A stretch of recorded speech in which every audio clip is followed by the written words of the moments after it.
হয় আল্লাহ যারা আয়না ঘর বানিয়েছে দুনিয়ায় তাদের হৃদয় তুমি কি দিয়ে বানিয়েছো? একটা লোককে আপনি 1-2 ঘন্টা 5 ঘন্টায় একদিন 2 দিন রেখেও তো ছেড়ে দিতে পারতেন। 8 বছর 10 বছর রেখে দিয়েছে, দুনিয়ার মানুষ জানেও না যে বেঁচে আছে মরে গেছে। তাও যদি ওখানে জামাই আদরে রাখতো তাও তো হয়তো। আমার সাথে যে আলেম ছিল মুফতি ফখরুল ইসলাম, ও ভাই আমারে বলছিল যে আমারে র্যাবে মাটির নিচে নিয়ে এই পায়ের ভেতর দিয়ে হাত দিয়ে ওই যে বড় বড় শিক আছে ওই শিক ধরিয়ে তালা লাগিয়ে দিয়েছে।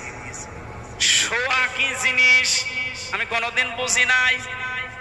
মাঝে মাঝে ভাবতাম আল্লাহ আমাকে যত শাস্তি দেয় দিক, যদি একটু শুইতে দিত।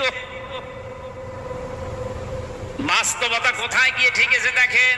এমনিতেই যদি বসিয়ে রাখে কবরের মতো জায়গায়, তাই তো পাগল হয়ে যাওয়ার কথা। এরপরে খাবারের যে সিস্টেম, যে খাবারে দিত মনে তো কেউ খেয়ে মনে হয় দিচ্ছে।